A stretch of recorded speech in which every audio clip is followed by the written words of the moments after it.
आइए क्वेश्चन देखते हैं। चयनात्मक उदाहरण देते हुए चयनात्मक अवधान एवं दीर्घिकृत अवधान के बीच अंतर स्पष्ट करें।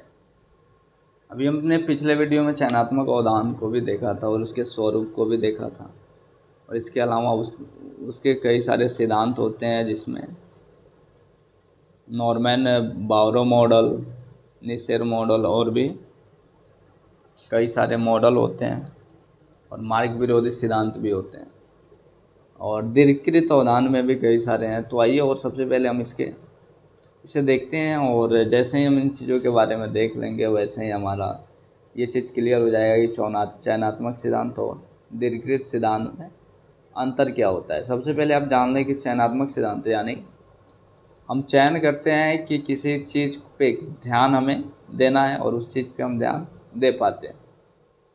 कोई फ़र्क नहीं पड़ता है कि पीछे की आवाज़ या साइड से आवाज़, सामने से आवाज़ आ रही है, उससे क्या फ़र्क पड़ता है। हम जिन आवाज़ों को सुनना चाहते हैं, जिन चीज़ों को देखना चाहते हैं, उस पर हम ध्यान दे पाते हैं। जबकि दीर्घिकृत अवधान का मतलब होता है निगरानी करना। निगरानी से मतलब होता है किसी भी चीज़ को उस पर बहुत ज़्यादा समय तक ध्यान देना होता है। तो ये सबसे पहले चयनात्मक अवधान के बारे में हम पढ़ लेते हैं कि चयनात्मक अवधान एक ऐसी घटना है जिसमें हम लोग एक क्रिया पर अपनी मानसिक क्रियाशीलता को एकाग्रचित करते हैं तथा अन्य क्रियाओं के बारे में बहुत ही कम ध्यान दे पाते हैं। जैसे यदि एक साथ कई व्यक्ति मिलकर बगल में कमरे में बातचीत कर रहे हैं और आप उनमें से किसी एक व्यक्ति की बात पर ध्यान दे रहे हो, तो उसमें आप उस व्यक्ति की बात को ठीक ठीक ढंग से सुन पाएंगे तथा अन्य व्यक्ति की बातों को कभी कभी। एक चयनात्मक अवधान का उदाहरण होगा। चयनात्मक अवधान का विशेष गुण या लाभ यह है कि इसमें व्यक्ति एक तरह के कार्य पर दूसरे कार्यों में बिना किसी तरह के अवरोध अनुभव किए हुए ध्यान एकाग्रचित कर पाता है। इसका परिणाम यह होता है कि इससे मानसिक निष्पादन की उत्कृष्टता बढ़ जाती है। परंतु चयनात्मक अवधान में कुछ हानि भी होता है। चयनात्मक अवधान में व्यक्ति कुछ विशेष परिस्थिति में, खासकर उस परिस्थिति में कुंठा उत्पन्न करने लगता है जब उसे एक साथ कई क्रियाओं पर ध्यान देना होता है। ऐसी परिस्थिति में लाचारी में व्यक्ति को अन्य क्रियाओं की अवहेलना करना पड़ता है। और बात यह भी सही,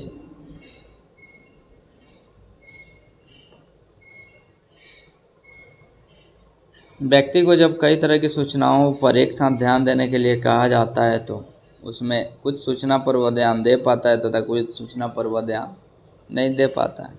और चयनात्मक अवधान में आप मार्ग विरोधी सिद्धांत, इसके अलावा निसेर और बाउरो मॉडल सिद्धांत और नाइसर मॉडल के बारे में पढ़े चुके हैं, या फिर नहीं पढ़े हैं तो आप और भी कई सारे वीडियोज़ हैं, वहाँ पे आप जाके देख सकते हैं। और फिर इसके बारे में इसके बाद आता है हमारा दीर्घिकृत ध्यान। दीर्घिकृत का मतलब क्या होता है? दीर्घिकृत अवधान या ध्यान, जिसे हम निगरानी भी कहा जाता है, यह एक ऐसी प्रत्यक्ष ज्ञानात्मक प्रक्रिया है जिसमें व्यक्ति अधिक समय तक अपना ध्यान किसी एक उद्दीपक पर केंद्रित किए रखता है तथा उस उद्दीपक के प्रति अधिक सतर्कता बनाए रखता है।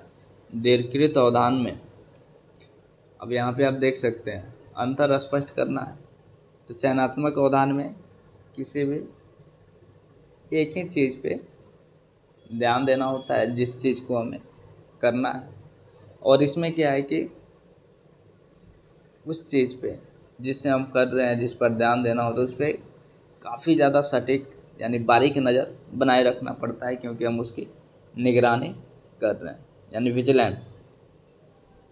दीर्घिकृत अवधान के अध्ययन में वैज्ञानिकों की अभिरुचि तब उत्पन्न हुई जब उन्होंने द्वितीय विश्व युद्ध के दौरान रडार संचालकों में अवधान से संबंध समस्याएं उत्पन्न होते पाए गए। इन संचालकों को गौर से ध्यान देते हुए दुश्मन के आते हुए हवाई जहाज से रडार में उत्पन्न संकेतों की पहचान करनी होती थी। कुछ समय तक इस तरह के कार्य करने के बाद रडार संचालकों के निष्पादन में गिरावट आने लगी। वे दुश्मन के आते हुए हवाई जहाज से रडार में उत्पन्न संकेतों की पहचान करने में वे असफल होने लगे। इस तरह के परीक्षण से प्रेरित होकर दीर्घिकृत अवधान का प्रयोगात्मक अध्ययन करना शुरू हुआ।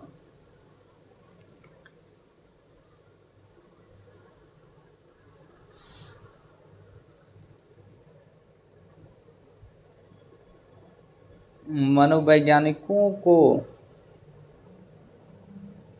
निगरानी कार्यों का सैद्धांतिक महत्व यह है कि अब मनोवैज्ञानिकों को उन सभी कारकों का अध्ययन करने की प्रेरणा देता है जो दीर्घकृत अवधान को प्रभावित करते हैं। दीर्घकृत अवधान के प्रयोगों से अवधान के बारे में कुछ रुचिकर तथ्य सामने आए। दीर्घकृत अवधान या निगरानी के कार्य के स्वरूप से स्पष्ट हुआ है कि किसी बाह्य उद्दीपक पर ध्यान देना एक तीव्र क्रिया है जिसमें काफ़ी मानसिक प्रयास व्यक्ति को करना पड़ता है। इस मानसिक प्रयास का पूर्ण उपयोग तब तक नहीं होता है जब तक व्यक्ति एक खास ढंग से उत्तेजित नहीं हो पाता है। उद्दीपक पर अवधान देने के लिए आवश्यकता है कि व्यक्ति में दैहिक उत्तेजन का स्तर, जैसे विशेष शारीरिक मुद्रा, विशेष मांसपेशियों में तनाव, सतत सक्रियता, एकाग्रता आदि का विशेष स्तर बना हुआ हो। परंतु निगरानी कार्य के दौरान जो घटनाएं घटित होती है उससे स्पष्ट है कि उत्तेजन के बढ़ते हुए स्तर से उत्तम निष्पादन नहीं होता है। जैसे जैसे उत्तेजन स्तर में वृद्धि होती है, अवधान किसी केंद्रीय लक्षण पर केंद्रित हो जाता है, परंतु दूसरी तरह की सूचनाओं की उपेक्षा हो जाती है। जब ऐसी बात होती है तो स्वभावतः निष्पादन में ह्रास हो जाती है, और उत्पादन में ह्रास होगा ही जब भी हमारा ध्यान इधर उधर भटकेगा। तो ये और खास करके दीर्घकृत अवधान का उदाहरण देख लिया जाए ताकि आपको उदाहरण लिखने में कोई दिक्कत नहीं।